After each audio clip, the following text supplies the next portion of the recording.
Dusk is falling over the hillside of the Dart Valley near Widley, a little to the west of Tiverton. The Dart River winds through gently wooded banks below.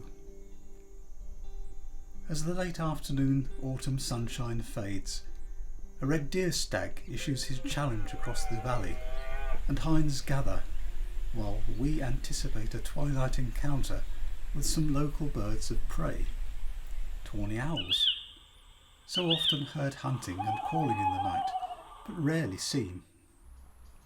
Close to his house, but at the edge of the pasture by the owl's familiar woodland territory, is a place where Stephen knows the owls will come, and friends can be assured of a clear and close-up view of their behaviour.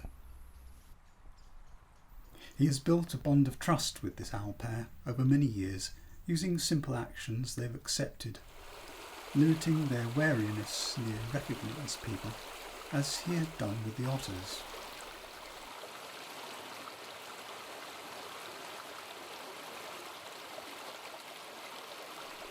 Feeding was the crucial inducement to the owls, sparingly used so as not to create a dependency.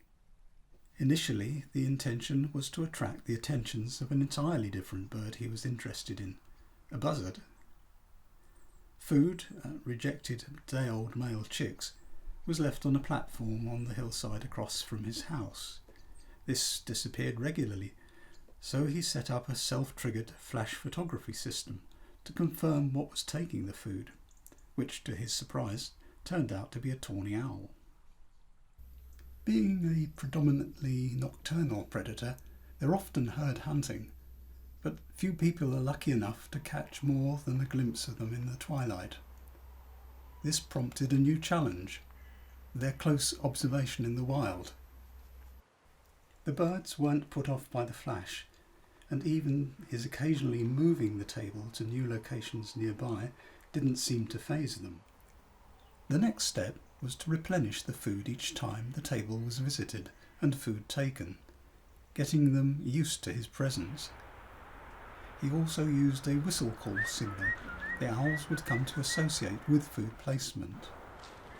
The timing of this feeding might vary from evening to evening, but each time with the call made to announce its availability, a form of communication had evolved, and the sharp-eared creatures would usually turn up soon after. This trust extended to allowing repeated replenishments in a session, signalling each time. Over time, the owls came to accept that at dusk these feeding encounters would probably happen and be in that area. They would hear signals or see the floodlight as they hunted. By now, Stephen had moved the feeding table to an ideal location for the owls to perch in nearby trees, and for people to watch from the field. It still seems quite amazing that Stephen has managed to accustom these wild animals to something so unnatural as floodlighting and reputed human presence. It's as well to do a recce in the afternoon while the light is still good enough to see where the guide ropes are and to choose where to position yourself when it's fully dark. The routine proceeds. Stephen makes his way along the hedge line and adds food to the table, then retires back to the hide. The two-tone whistle says, "Come and get it." Then, after a slightly anxious wait and a period of absolute stillness, all is frantic action as one silently swoops down to take food, and perhaps spend some time at the table.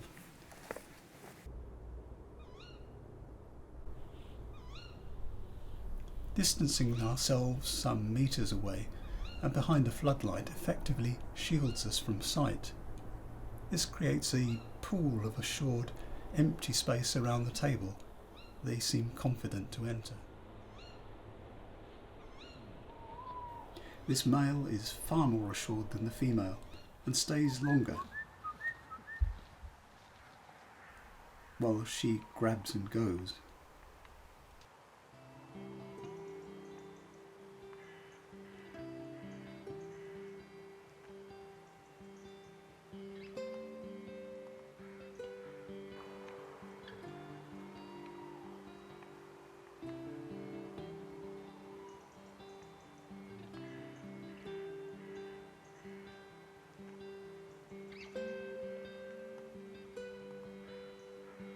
Within the hide, or beside Stephen, some lucky visitors, like us, can now share in the rare close-up experience of these magnificent birds.